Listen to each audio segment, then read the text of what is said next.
up guys, welcome back to my channel. Today we're going to be doing a tour review of KELLY-087 from the Spartan collection, also seen in Halo Legends and just the Halo lore in general. So far I've liked the Spartan collection figures for the most part. This one I am a little bit iffy on, so let's go ahead and jump right into the review. Alrighty, so first things first, we're going to take a look at the box itself. Up top we have KELLY-087 with accessories, a nice UNSC insignia, the Spartan collection as most of the figures have on the side, Halo, 8 pieces total, and then a nice portrait of the figure itself, UNSC on the side right here as you can see. And let's take a look at the back. Halo, the Spartan collection, KELLY-087, Oathsworn, M45D shotgun, MK50 sidekick, and additional hands are all included in this package. Nice portrait again of the figure. No reflective visor, but it does obviously come with a reflective visor. Some other figures in the lines for Series 5. Master Chief from the original game, Spartan Rogue, and then George 052. I do have all 3 of these. I've made reviews on these 2, so check them out on the channel. I am still waiting to make a review on this guy, just haven't gotten time to it. Not too much else going on in the box. Got a nice picture on the side as well as the UNSC insignia as well. UNSC on top, and then if you are going to pick this figure up, there is the barcode. So let's go ahead and crack it open. And there you guys have it, Spartan KELLY-087 out of box in all of her glory.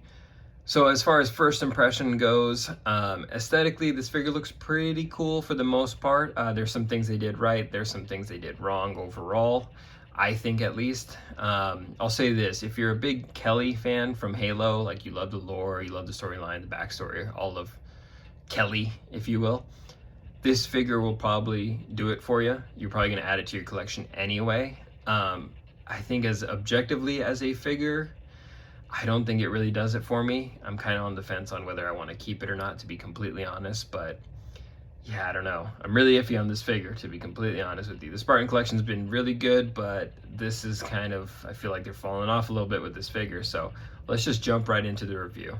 So first things first, I want to go ahead and talk about the paint of this figure. As you can see, it is white armor. It's essentially the white version of Chief's armor, so that same stylized look as we see in Halo Infinite.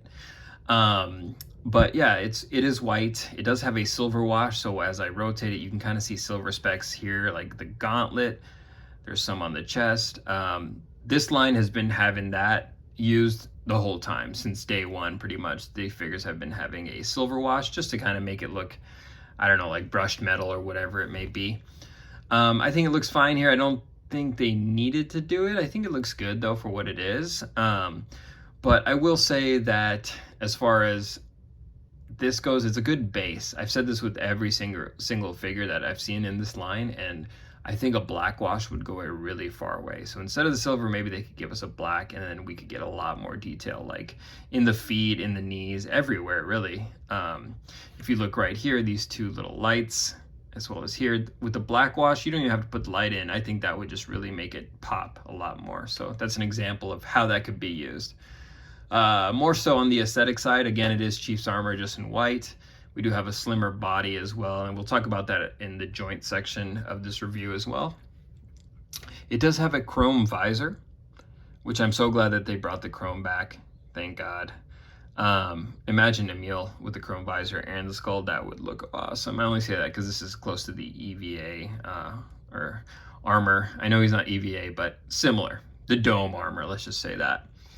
Mine does have a little bit of paint flaws, so let's just go ahead and look. You got a little bit of yellow there and on the back there as well. Not a big deal because you can't really see too much, but just something to note. So, but yeah, overall aesthetically, I think it looks good. I think it's going to look good on a shelf. And I don't think there's much else to it. Let's go ahead and talk about the joints. Alrighty, so next up, let's talk about the joints. You're going to get the standard wicked cool joints with these figures. As far as the shoulder goes, you have the ball hinge shoulders, almost a full cross, just like the Master Chief, again, similar armor.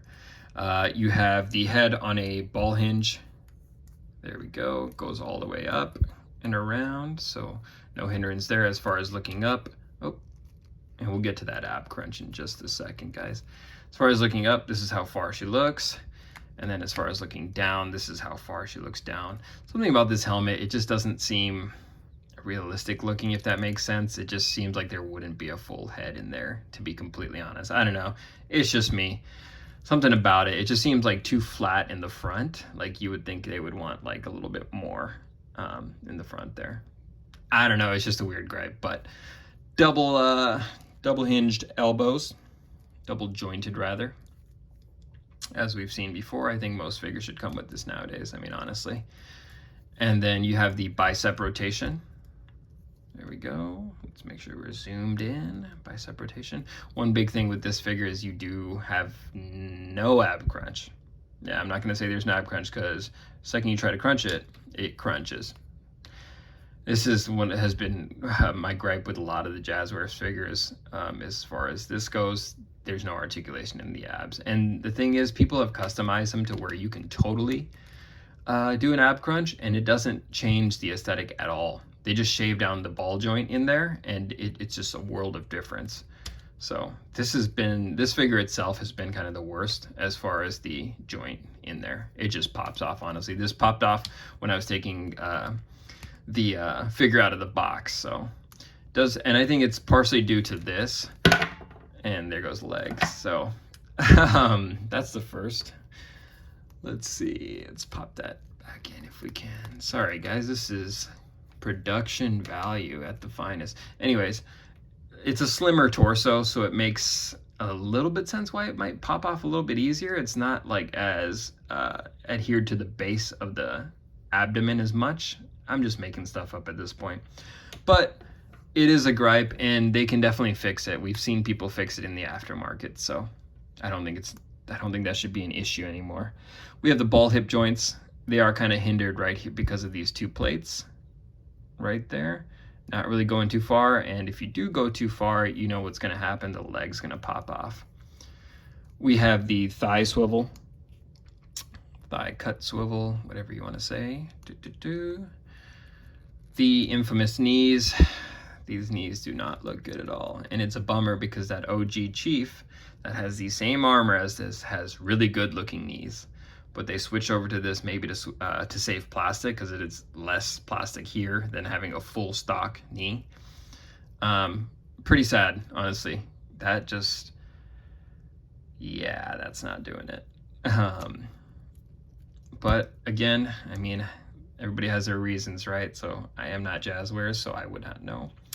Ankle rockers, boom, to the left, to the right, and then we have the infamous, just kidding, famous toe joint right there. So, and again, obviously on both sides. So as far as joints go, it's just kind of the same stuff that we've been seeing. There is no ab crunch. Let's just get that straight. And the thing keeps kind of popping off, unfortunately.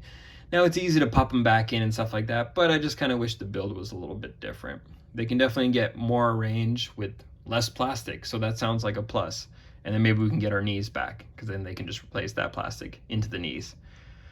So Wicked Cool Toys, Jazzwares, if you guys are seeing this, you've heard my terms. All right, guys. Okay, and last but not least, we have the accessories. We have the Oathsworn shotgun that Kelly has that is standard to her. It does have like the rabbit on there, as we've seen in previous iterations of the figure's shotgun. Looks good. I mean, they have enough different colors on there that I think it honestly looks solid. They got good detail. It's still in that rubber, but this, just the way this build is, it's not just bending like some of the other ones were. So I think overall this shotgun looks good. No issues with me. Also, we have the MK50 sidekick handgun that a lot of these figures have been coming with. Looks fine. No big differences here. It does the job, so that is what you'll get. It is kind of like a gray / greenish color. I'd say it's more gray. I don't know if that's picking up on camera, but that is the sidearm that you get. And then last but not least, we have the hand accessories. So 2 fists for both sides, pointer fingers, right and left as well. Sorry if it's really bright, it's just the arms themselves. The hands rather. Gripping hands as well. One thing I kind of want to note going back really quick is they did add like a trigger finger to this, so I'm glad about that. They didn't have it on the Jerome earlier in the line. So, and then last but not least, we have again just kind of like that pointing 2-finger hand. There we go. One thing really quick that I wanted to mention that I did forget in the review, I did mention this in my other reviews, but if it's your first time watching, this little back peg, it does come out, and then what it does is it flips around, and that is where you put the shotgun on. So let's go ahead and do that. Boom, it just pegs on just like that, and then you also have the sidearm that does that as well. So really quick, there we go. And this is one thing that is very unique to these figures, and I think they do it really well. So I think that's such a nice touch. So, and that is for both sides of her hips as well. So, and then this guy would pop into there. So just a little FYI. And there you have it, guys. That is my review of the KELLY-087 Spartan action figure from Wicked Cool Toys. As far as my overall thoughts go, I say this figure does things right. It does some things wrong. Overall, if you're a fan of Kelly, I think you're going to get this either way. But let's say this is like your first introduction to the Spartan collection, or you're kind of on the fence about this figure. I don't know if I can totally recommend it, to be completely honest with you. It does fall victim to what is an issue with a lot of the Jazzers figures. It's like that ab crunch, those knees. Aesthetically, they look, you know, hideous. Just to be blunt, it's cool that we got the chrome visors, but again, I think it just falls victim to a lot of the issues that we've been having with some of these figures. With that being said, guys, thank you for watching my review. I appreciate each and every one of you. I really do. I'm trying to get this YouTube stuff to pop off, and I appreciate your view. I appreciate any feedback. So make sure to like, comment, and subscribe, and I will see you in the next one. Thanks.